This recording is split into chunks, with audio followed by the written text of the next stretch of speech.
So, I mean, now with 2025 is around the corner, but a lot of organizations have 2025 goals or 2030 goals. So if you're doing those on 3-year basis, or if you have a 1-year plan, to make sure that you bring sustainability and the kind of top priorities that you have into that, because otherwise it's good to have that long term. But if it's only long term and in the day to day you don't notice it or you don't discuss it, then it just becomes, it's just pieces of words on a paper rather than an action plan.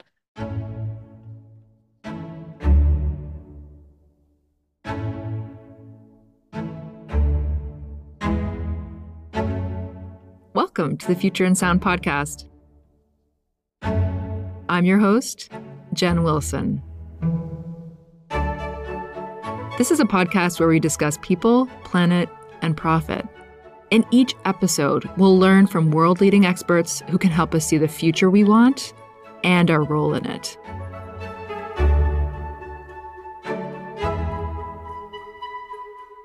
This is episode 31, Embedding Sustainability.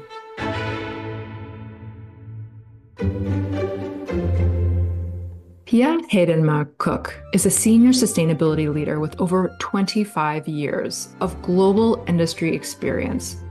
She's a non-executive director, senior advisor, and a keynote speaker across multiple sectors after having served as chief sustainability officer for many years. Heidenmark Cook has been recognized by multiple outlets as a sustainability leader and influencer. Lisen Wirén is a senior sustainability leader with over 15 years of international industry experience. She's worked with sustainability and product development, supply chain compliance, and held the position of sustainability manager in the retail sector. Under her leadership, her employer won the 2017 Most Sustainable Retailer Award, and she was nominated for the Sustainability Manager of the Year Award. Today, she works in social enterprise development. Lisen, Pia, welcome to the Future in Sound. Thank you so much. Thank you. Thank you, Jennifer. It's lovely to be here.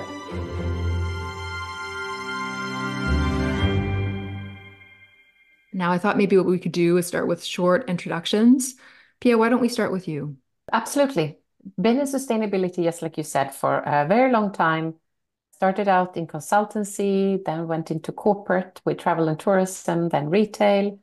And then 3 years ago, stepped out of executive and now do boards, 4 boards, 2 senior advisory roles, relatively a lot of speaking engagements, mentoring, and then now also I can say that I'm a co-writer together with Lisa. And then mother of 2 teenagers and married to a Canadian. Okay, excellent choice on the nationality of your husband. Really good. Yeah. And remind us, what's the title of your new book? Embedding Sustainability. Okay, good. And we've got our co-author on the line as well. Lisen, would love to hear a short introduction from you. Thank you. So I'm starting on the private side then. So I'm a mother of 2 as well, 2 small children, living in Sweden together with my Dutch husband, who is from the Netherlands. So both Pia and I have international relationships.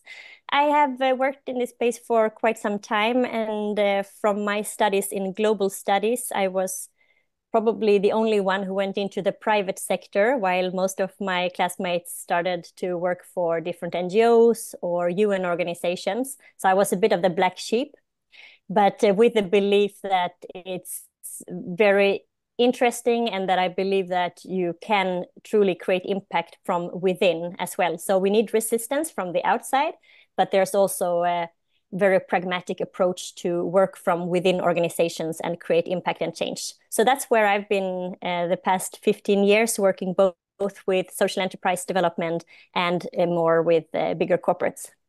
Thank you. And Pia and Lisen, you both met, if I understand correctly, at IKEA. Pia, when you were Chief Sustainability Officer, and Lisen, you were a Senior Manager at Sustainability there. And I'd love to hear a little bit about what inspired you to write this book. I would say that there are 2 angles to this question, actually. So one is more from an individual perspective, from an outside in, and the other one is more from an organizational perspective, outside in. And if we start with the individual side, both Pia and I had for many years had people approaching us saying that they would like to work within the space of sustainability. How do you become a CSO, or how do you work with sustainability? And our answer was always the same. start where you are and try to create impact from whatever role that you're having right now, with the idea that every job should be a sustainability job, regardless of what your function is, what organization you're working in, or even what sector you're in. So that was our true belief, and that was one of the starting points. The other aspect, which was more from an organizational perspective, was my experience from working in the Netherlands, where I started off in about 2013, working as a sustainability manager, very excited about my new role. And then basically every sustainability related topic ended up on my desk. And that could be, how do you create the right sticker for the waste sorting in the cafeteria, to how can we write a good brief for the most sustainable store we're going to develop, or a marketing campaign, or a waste tender. Anything that was slightly sustainability related was immediately directed to me, which was on the one hand very exciting. I had a very steep learning curve, but I was also working 80 hours a week and trying to run on every ball, trying to solve everything. So of course, in the long run, that was not very sustainable. So at one point, I realized that in my organization, there are 5,000 coworkers, where many of them really would like to contribute to this agenda, just not knowing how. So with that in mind, and with some support from my great matrix manager at that time, Pia, I completely swapped my strategy. So from working 80 hours a week, I started to invest 80% of my time in embedding sustainability into the various organizations or the various functions. So working closely with HR, with sales, with marketing, and so on, to make it clear for them how they could contribute and create prerequisites for them to do that. So those two aspects was very much weaved into the book. Yeah. And just to add then, two other reasons was also in terms of impact. Lisen and I both reflecting on how can we share our learnings, and we do it in our day-to-day, but also through a book. We were hoping to be able to reach more people and share the learnings and insights that we have gathered during these years.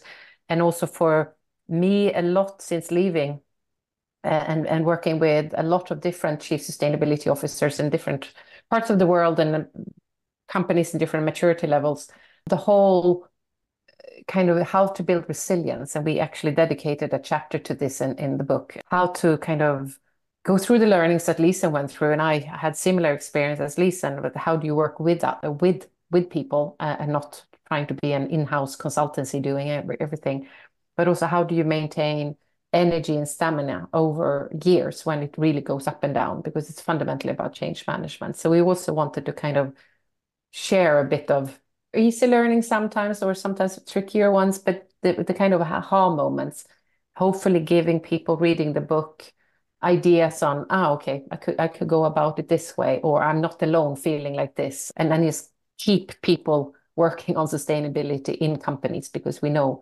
everyone needs to change. Got it. I'm really hearing, resilience, increasing resilience, also being inspired to move from the internal consultant to really empowering others. I'm so looking forward to getting into the aha moments. One of the questions that I have before we get to sort of some of the solutions and how to work things out in a positive way, I'd love to reflect on our field, really. We're all working in sustainability. It's a relatively nascent field. And I wonder, as we look across where we are in our industry at the moment, what are some of the mistakes that we're making as sustainability professionals when we look across different organizations? I think we do many, like everyone does. I mean, no one is perfect, but I think one is that we often come from an engineering kind of sustainability background, understandably so, and sometimes don't speak the language of the business. So it becomes a bit of a me and them tension, whereas we really need to work with the organization. So the language, maybe sometimes, like many functions, you revert into your acronyms and your jargon, so people don't feel comfortable to lean in and understand. So I think that's one mistake. And then I don't think it's a mistake. It's more a frustration that many of us sit with. Then when you work with sustainability, you are always working on the outside in. You're kind of always tuned to what's going on in the world, understanding the global context. and also understanding that the clock is ticking and it's serious. So at least I experienced with my team that people got quite frustrated with like, don't you see how big the problems are and we need to do things and we're not fast enough. And then you're sitting with an organization that have their usual top line and bottom line goals, and they're working also 80 hours, but on other things, and that tension. So I think not reflecting enough on how do you bridge that tension. And I think Lisen's experience in the Netherlands was this, how do I work with people rather than kind of try to tell people what to do? And I think another thing is tying back to what we said before, that because you have that desire to change and you have so much passion for the topic, you're running on every topic that is coming across. And I don't know to what extent that is a mistake or not, but if you truly want to have change and avoid that type of work, then embedding it in the business model is really the way forward. And that's, of course, easier said than done because you need commitment from different parts of the organization. But once sustainability is truly embedded in the different functions, in the business model and so on, you don't need to fight it anymore because growth goes hand in hand with sustainability. To build on that, one of the key aspects of the book is around materiality analysis and kind of really understanding as an organization, but also as a sustainability team, what are your material issues? What is it you really need to drive? And also the kind of rule of 80-20, put 80% of your effort on where the biggest issues are. And there is, like Lisen said, there's this tendency of kind of getting overwhelmed and seeing all the issues and wanting to change on everything, but then kind of going back to the framework of this is my organization where I work and where is it that we can make the biggest influence and change and focus on that and actually be able to say, you know what, that topic is really important, but we have focused on this because this is where we can do the most. It's really interesting listening to you both speak about how to overcome some of the common challenges of sort of, telling rather than, using language that's going to be more unifying. I'm struck by a reminder of actually a business book that I think applies really well to sustainability. We're all about cross-pollinating on this podcast, and that's what you two are so good at. This idea of if you want to get to 10x growth, it's actually sometimes not necessarily more energy to get to 10x growth in terms of revenue versus 2x, because you actually have to stop and think about I can't multiply my time by 10. I could try to get to 1.5 and burn myself out, but I can't do 10. So I have to do things differently in order to get to that much higher goal. And whether it's revenue increasing or sustainability outcomes, what I'm really hearing about this book and the approach is that it's really changing the game so that you can get to much bigger ambitions. Yes, absolutely. Yes. So when you're recruiting your sustainability manager or CSO, what works best? Should it come from external, having expertise on sustainability and experience around those topics? Or is it more important that you recruit someone who knows the business inside out and have a lot of experience around that? Well, we don't have an answer to that because there are really pros and cons. But when you ask the question, what are the challenges? Then we can, of course, elaborate what are the challenges if you are coming, for example, from internal. What we have seen is when you recruit someone internally, there might be that these people are taking sustainability too lightly, thinking that it's only about the climate aspect. But when they are really opening up and understanding the complexity and the challenges for sustainability, that's also an aha moment for them. Understanding that you need to incorporate biodiversity, circularity, inclusive employment, and compliance, and so on and so forth. On the other hand, if you recruit someone from externally, as Pia was on to before, they might come in being too eager about changing the system and coming in with all this knowledge, but not understanding what system they are operating in and how to speak the stakeholders' language. So there are challenges on both sides, but of course, obviously, there are also pros on both sides. And in terms of, really speaking to what's going to resonate with stakeholders, I'm really interested, often, we ask questions around the business case. I'm wondering when you are, presenting sustainability, it could be at IKEA or other organizations. I know both of you have wide spanning experience. How did you frame the business case? I think that the business case has evolved over time. Back when I started, 20, 25 years ago, the business case was much lighter than it is today. And I know people still think it's a light business case in some cases, but then it was very much around compliance risks and potentially cost reduction, especially on the energy side. And that has, of course, evolved over time with more and more legislation, risk both in terms of the legal world, but also in terms of people's expectation. And with people, I mean both employees and customers and society at large as a reputation. But then also in terms of on the financial side, it's not only about cost reduction, it's about cost avoidance with future changes in customer behavior or legislation, but also in terms of getting access to markets that potentially you wouldn't get access to if you don't change or you adapt your product portfolio. So I think there is a broader business case. My learning and it's a tricky one because on one hand, if you don't talk the language of the business, which is the financial business case, then it's really difficult to make it through. But if you kind of box in sustainability and just having a kind of what's the payback conversation, then you miss a lot around sustainability, which is around building purpose, connecting with the culture and the values of the company, kind of connecting to society, solving problems that are bigger than one single entity, which gives so much more than just this project has this payback. And I understand that, at IKEA, for example, it was a top priority for employees. Like sustainability was, quite high up there in terms of the ranking. Is that right? Yes, when we did employee surveys after we had launched the new strategy, the People and Planet Positive strategy, and worked with it for a while, so it wasn't, day one. It became top 3 reasons. The number 1 was always meeting the customer and helping the customer. The second one was working with your colleagues and kind of really enjoying working with your colleagues. And number 3 was sustainability. So it really became this kind of employer or employee branding, but a way to attract people, but also to retain people. Mm-hmm. And I can see that sort of a simple payback, it might miss some of these more intangible benefits.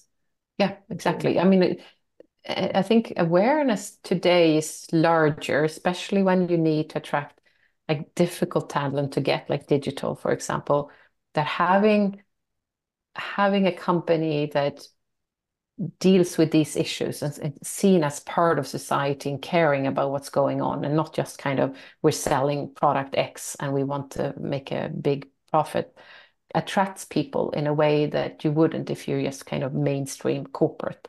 So I think that you start to see it much more today that people might make a choice that I might not get the best pay or maybe the most exciting project in terms of the most advanced on IT, but I'll work for a company where I'll use my skills to actually create something bigger and better.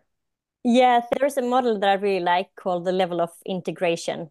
And here you can look at the different levels of how you integrate sustainability in the organization and look at what is the approach and what is the mindset of how the organization is adapting this. And the first level is just to look at legal compliance. So that's really doing the minimum. And in Europe, for example, with CSRD, and there is a quite fast pace when it comes to increasing legislation. That's very much taking a risk perspective, just doing the minimum. Then the second level is stakeholder compliance. That's still taking a risk perspective, but taking other views into account.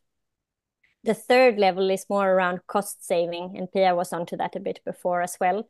So where can you save cost on materials, more efficient transport, for example, examples that you find benefits. So that's more linked to a growth perspective. The fourth level is strategic. So that's when you start to integrate sustainability more into the business and see it as a business opportunity.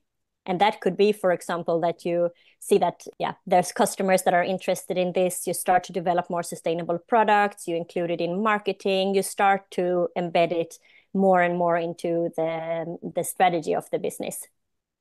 And the fifth level, which is very interesting, that's the true impact level. And that's where that's for businesses that have embedded it in the why, in the purpose of their organizations. Those businesses are here to really solve a societal challenge.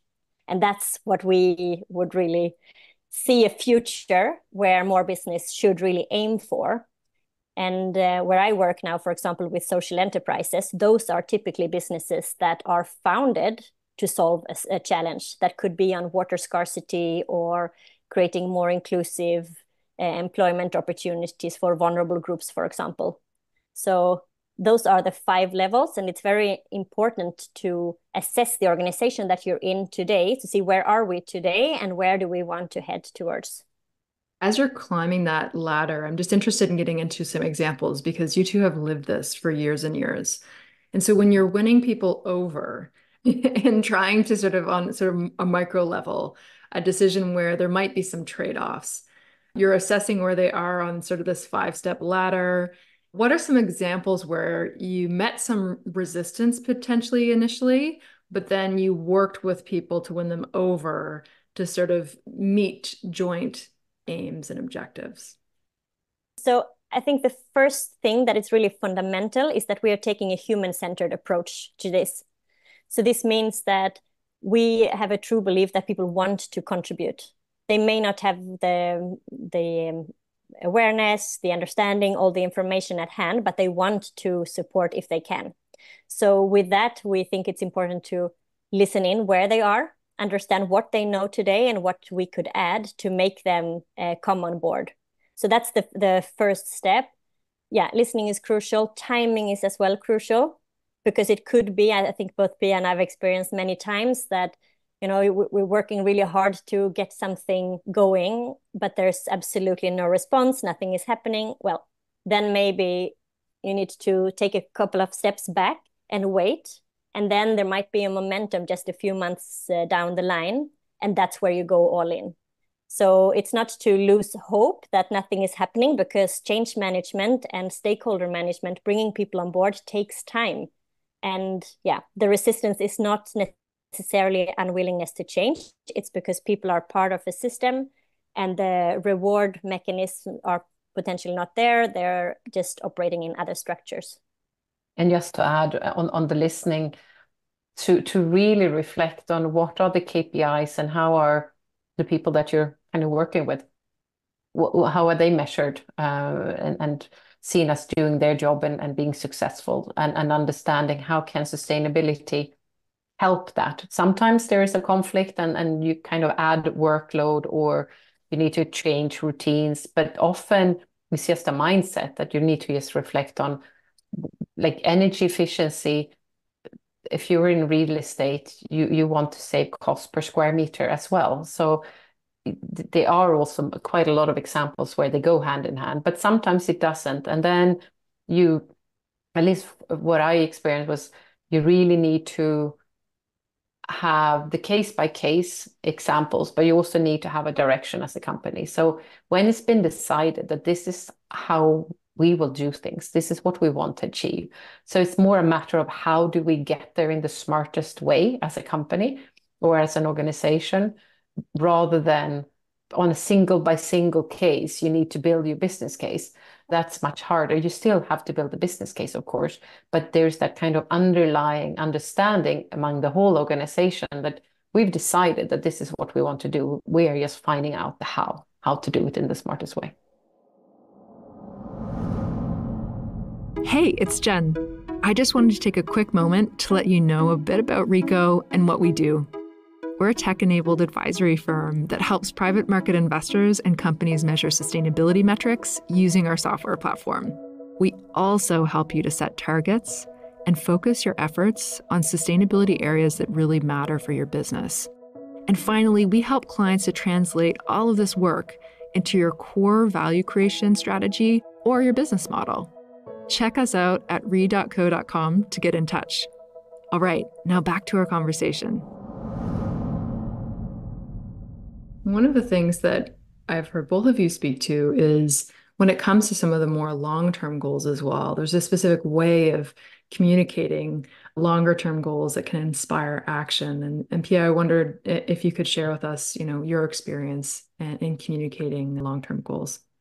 The key with long-term is that it gives that kind of guiding star, and it helps the organization to feel like this is where we're heading towards.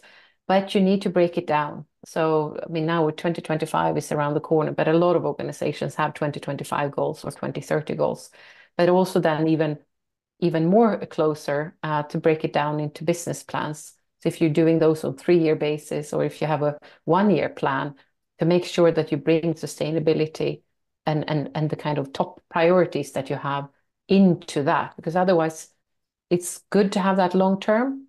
But if it's only long term and in the day to day you don't notice it or you don't discuss it, then it just becomes, it's just a pieces of words on a paper rather than an action plan. So I think the key is the action, to get people to feel like we are actually doing it and I'm noticing it in my day to day. Lisen, do you have any views on this? Yeah, and I think even breaking it down to team or unit goals or even individual goals. I know that we were working on food waste, for example, and there we broke it down to really where every individual could go and weigh the food waste from the restaurant. And I think making that visual every day to see during the hours that I worked, for example, you could see how much waste it was, and then day by day through new routines, new procedures, that decreased over time. And I know that that was very, very motivating for the coworkers to see how they could contribute to lowering the food waste, meaning the climate footprint, but also saving cost at the same time. It really strikes me that, some of the examples here, speaking of translation, some of the examples being provided are very much business best practice. So I remember taking a course at Stanford where it was for CFOs, and it was all about, actually, for those of you who think that coming into an organization, it's really frustrating to meet resistance. Well, have you ever thought about the fact that if you've been working as a controller for 20 years, and it's always worked the way you've done it, that the onus is on the person who's coming into the organization to provide compelling evidence that a different way is going to be better, because it's always worked in the past. And it strikes me that, sort of this whole point around, let's make sure that we're speaking people's languages, let's understand some of the history, the backdrop, and then also breaking things down into long-term goals, into sort of the smaller actions, and having great KPIs. This is best practice for any strategic imperative, isn't it? Yes. Absolutely. I think that's where we're always trying to go back to that. Yes, sustainability is about science, and we have the planetary boundaries. There's a lot to reflect on and understand human rights. So of course there's a science to it, but it is fundamentally about change management, and it is fundamentally about understanding how to translate what you want to achieve into business procedures, business actions, like Lisen said, job descriptions, day-to-day tasks, and also in terms of incentive schemes. Is the change that you start to do being noticed by your managers, so that you get that kind of feedback loop? So it fundamentally is just about, managing your business in a smart way, because you've decided we want to get there. Exactly. As a leader, you need to make sustainability the easy choice, right? So we had a very, very simple, stupid example from the Netherlands where we wanted coworkers to sort the waste from the store. And there in the beginning, we had the residual waste, the general waste, closest to the entry. And of course, if you're stressed and you're on schedule all the time, you run there and you drop whatever you have there and you get back to work. That's not what we wanted. So we wanted to sort out the cardboard, the glass, the plastic, and so on. So what we did was to put the residual waste furthest down the line, and then we put the other sorting fractions closest, making it easy for the coworkers to take out the cardboard, the plastic, and so on. And that was revolutionary. Such a simple thing. Suddenly coworkers started to sort and the sorting rate went up. And we could both improve the sustainability index as well as reducing the cost, because residual waste is a cost stream for the business. Very simple, but it really illustrates the fact that you need to make it simple. And when it's simple, of course, everyone would like to contribute. Just to add two things. One is the nudging, what Lisen talked about now with the food waste. And the other one is storytelling and kind of interpreting. So I have a case from one of the stores where it was not a sustainability person, but yes, one of the store managers.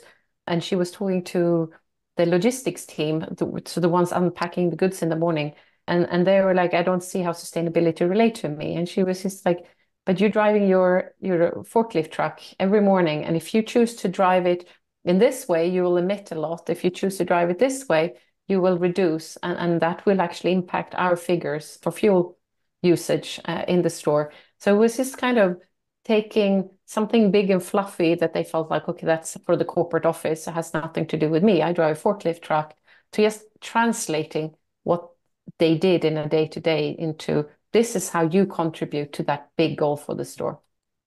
And speaking of, communication and storytelling, if you're working toward a long-term goal and it's like decades in the making, how do you keep the energy up within the team? Celebrate the successes. Constantly reminding people of, first of all, breaking down that big goal, because it's impossible to kind of keep energy up for something that's 10, 15, 20 years away.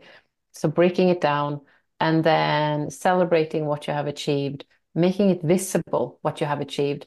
And sometimes it's not even achieved in kind of deliverables like, we got energy efficiency up, or we reduced the climate goal, or climate emissions, or we had less cases of human rights, or we implemented the code of conduct for the supply chain, and more suppliers are adhering to it. So it can be concrete, actual things, but sometimes it's also just what's the conversation in the organization? Can we talk about this topic today? Whereas 2 years ago, it was a non-topic. It was not a topic to be discussed. So it's just that also kind of common knowledge in the team.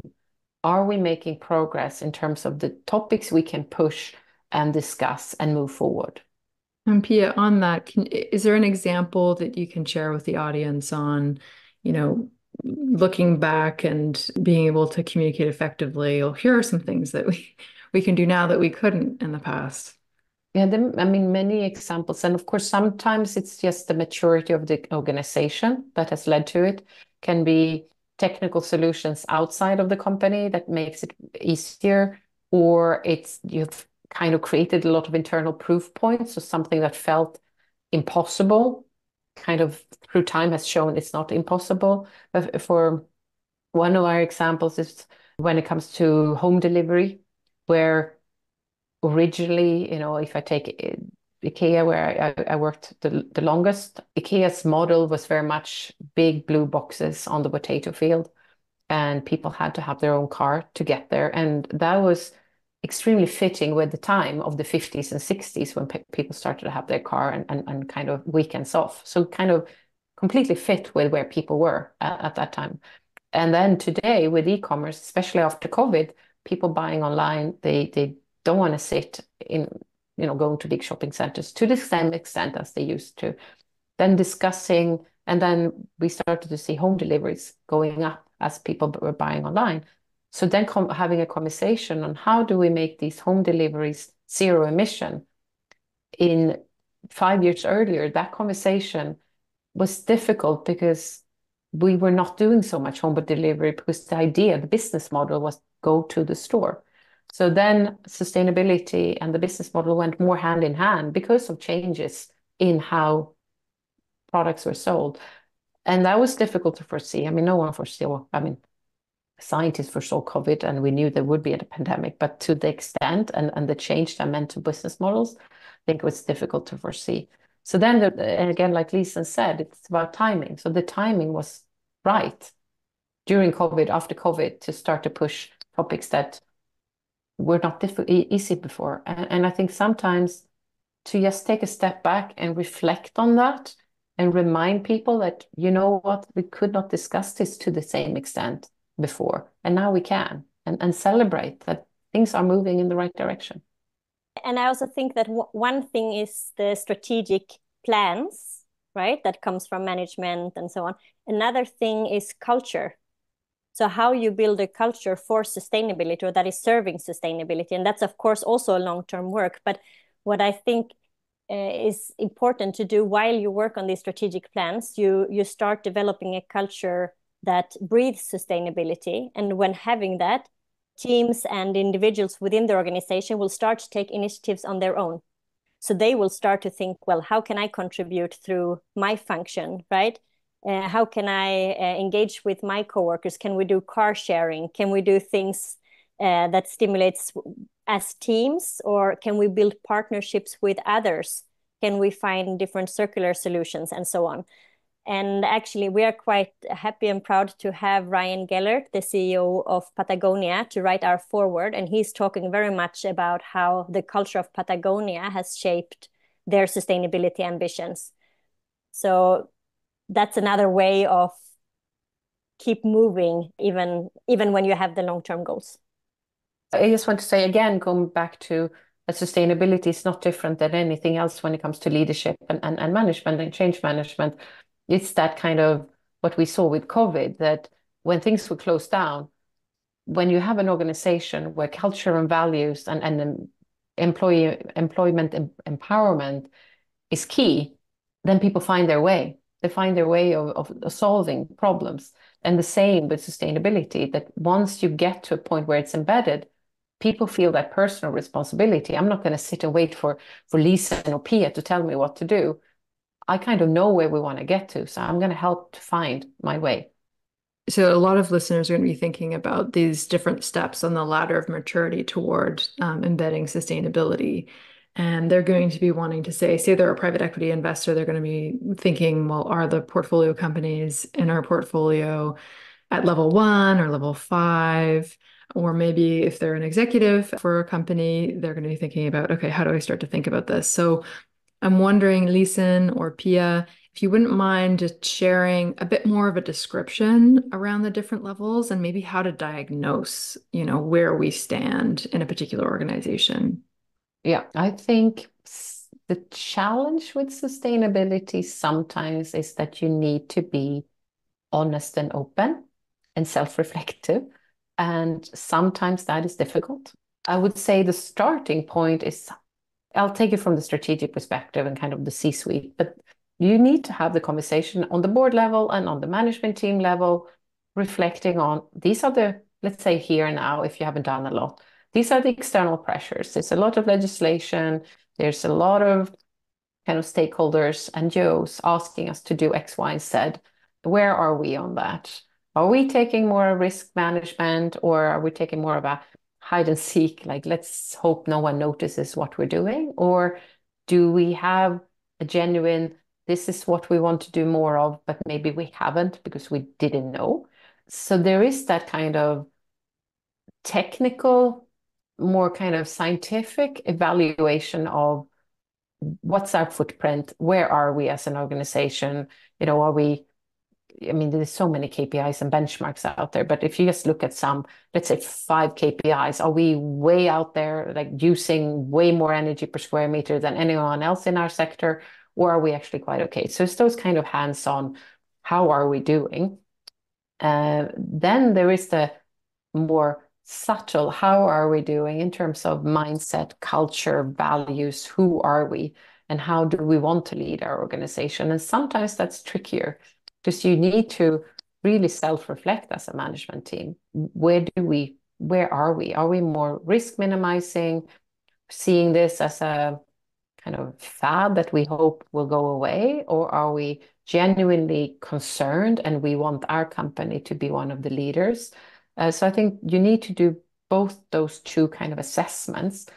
And then if you are realizing that maybe you maybe are at level 4 or 5 already, but you haven't created the structure and the systems to really get you to scale, like you were talking about, Jennifer, with, by X2 or 10X, have we put in the systems so we can actually take this to a new level? So you can be on so many different levels, but I would say doing an assessment and daring to be vulnerable and self-reflective as a board and as a management team on where are you on this journey.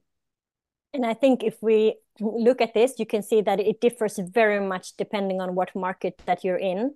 So if you're in Latin America or versus in Asia or Europe, like we talked about before, in Europe, where we have now, quite fast-paced increasing legislation, well, then we see that many organizations are opening up their eyes and seeing that they need to change quicker.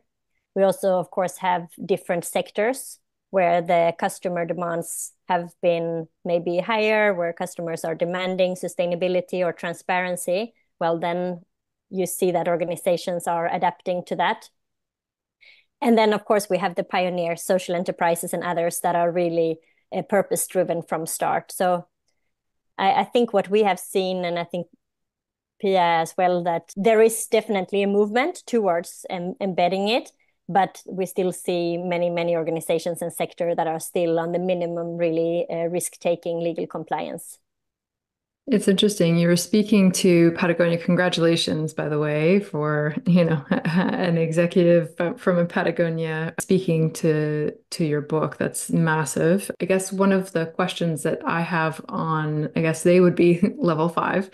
If you are new to sustainability and you're trying to really assess, okay, well, what makes a Patagonia that different from some of its competitors? All of these other competitors also have a purpose statement on their website.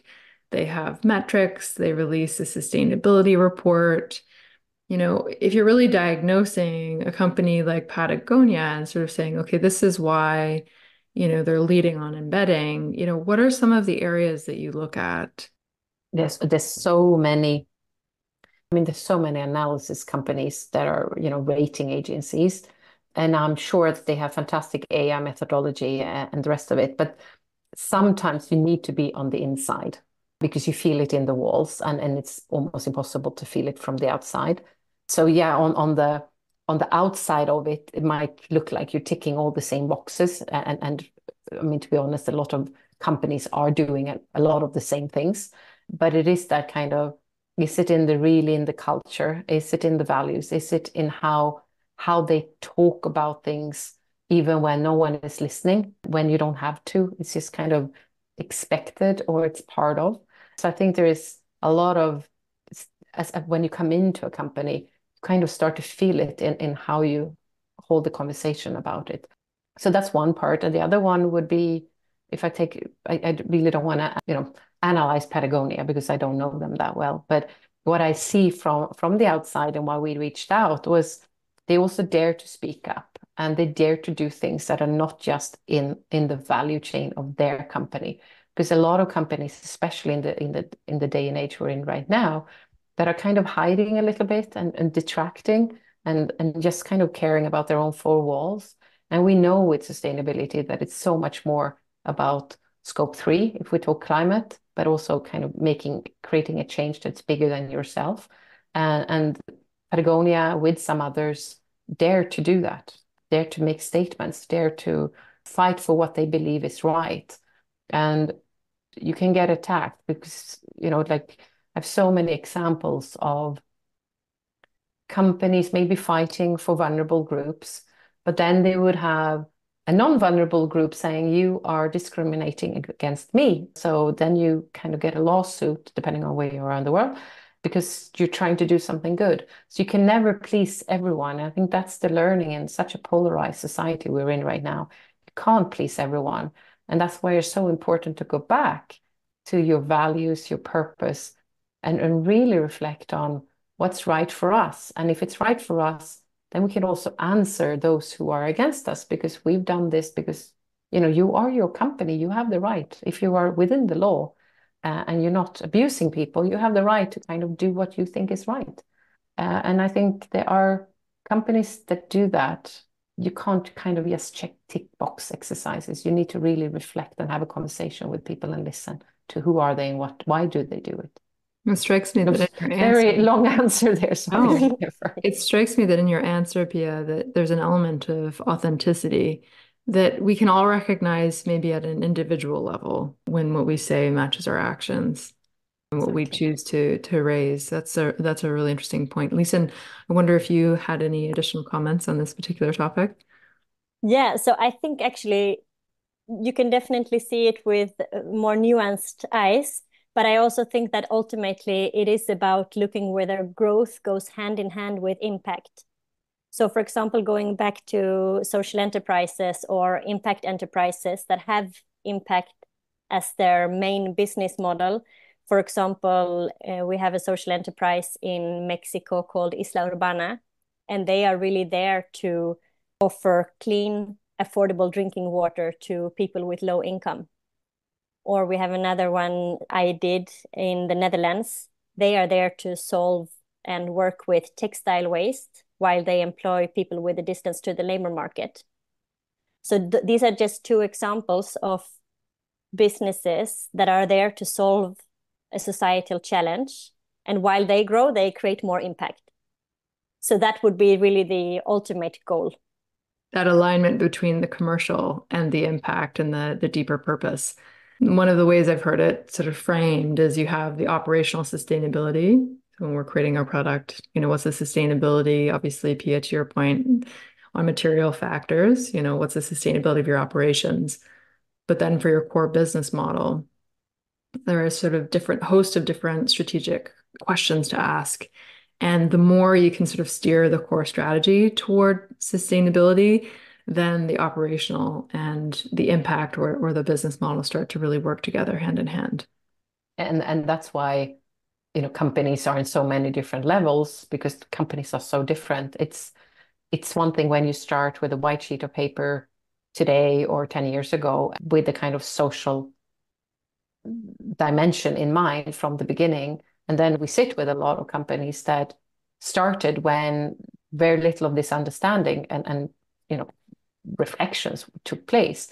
So they need to adjust and change. And you could say, they should just scrap the whole product portfolio and just start from scratch. But we know that people have invested so much into these companies. A lot of employees are dependent on their income. So, and I think that's kind of the tension of knowing we need to be fast and move fast, but you're also sitting in systems that have taken years to build, and you can't just change them overnight. And that's kind of the frustration, especially when you're working with change management and in sustainability, you want it to change overnight. And in terms of, coming back to the individual level, in terms of keeping current on sustainability topics or business topics, what are some of the sources, Lisen, Pia, that you either listen to or read to make sure that you're current? Yeah, I mean, if I take me individually, as an individual, that was one of the hardest, leaving and being outside, so to say, because I had so many resources through the company, both in terms of having a fantastic, super knowledgeable team that I could always tap into if I wanted to deep dive in a specific topic, that kind of understood all the angles, but also in terms of access to leadership trainings or courses or all kinds of things. Also, of course, podcasts and books and newsletters. And now being more as an independent, dipping into the companies I work with, so board trainings, and then of course more personal responsibility to keep connected, to talk to people on different topics, to stay up to date, because it changes so fast. Lisen, what about you? Yeah, I'm actually a frequent podcast listener, so I have a few recommendations there. So Outrage and Optimism, I'm sure many of your listeners also listen to that one I like. I follow a newsletter, which is also a podcast by Judith Vols. She's very much working with AI, tech, and sustainability, and she hosts a podcast called Cow on the Ice on Spotify. And How Do We Fix This? Another new podcast. And a book that gave me a lot of energy and optimism was Exponential Climate Solutions by a Swedish author, Rebecca Karlsson. And the reason for that is that the perspective of exponential in itself is something that is very difficult to grasp for us humans. But there's a lot of things that are boiling now. And with exponential growth, those are things that could truly... I don't want to use the word safe, because you shouldn't be too tech optimistic, but at least really support the development in the right direction. And then a final maybe recommendation, which is slightly different, but that's a book called Humankind by Rutger Bregman. He's a Dutch popular historian.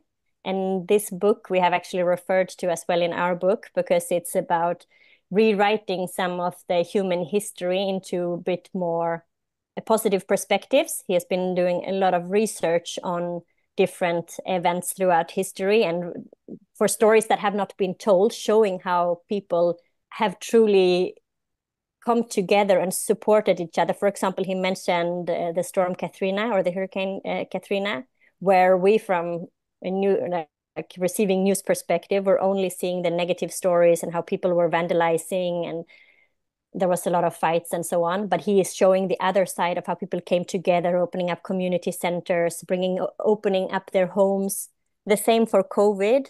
So that was a really beautiful story that gave me much more hope to humanity, if you put it like that. If there's one book that's most shaped the way you think, I'm really interested. What would that book be?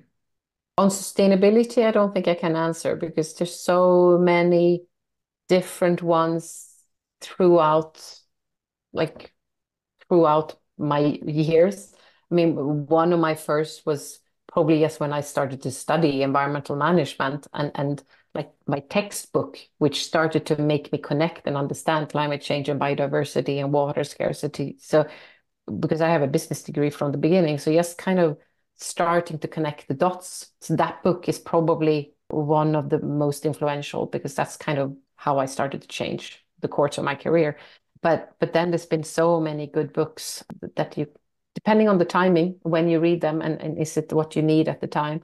But then also Brené Brown on leadership, because a lot of sustainability, as I think I feel like I've said it maybe too many times now in the conversation, Jennifer, but sustainability is about staying updated with sustainability knowledge, but it is very much about leadership, leading people, leading teams, leading organizations. And Brené Brown, who talks a lot about vulnerability, authenticity, at least for me, helped me when sometimes it was scary to push things and not just kind of do business as usual. So her books has been super helpful. Brené Brown is fantastic, and I'm really delighted that you suggested that, Pia. Thank you. Lisen, it's a very difficult question, but I don't know if there's a book that's most influenced the way you think. I would actually mention the two that I just said. So for me, both the exponential climate solutions and the humankind, they are both together giving a very optimistic worldview, one on tech and solutions that can really support us, and the other one more on the humankind willingness to do it. So I'm very much, of course, concerned about the challenges that we are facing today, but having a bit more of optimistic worldview and an action-oriented hope, if I put it like that, helps me to work in this environment on a day-to-day basis.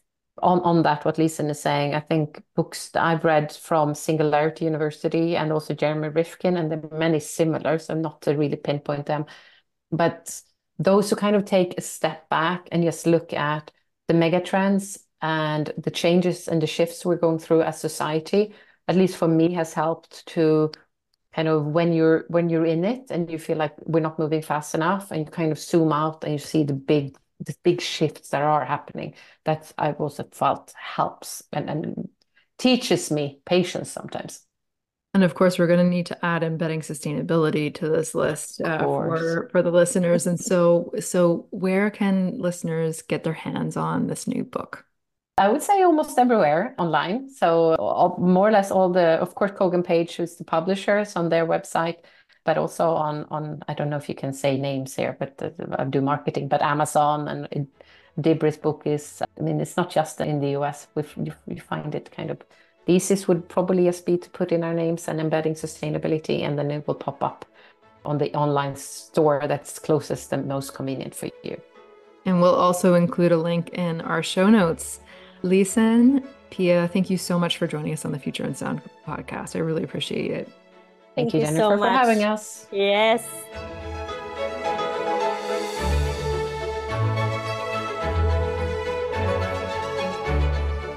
The Future in Sound podcast is written and hosted by Jen Wilson and produced by Chris Attaway. This podcast is brought to you by Rico, a tech-powered advisory company helping private market investors pursue sustainability objectives and value creation in tandem. If you enjoyed this podcast, don't forget to tell a friend about it. And if you have a moment to rate us in your podcast app, we'd really appreciate it. Until next time, thanks for listening.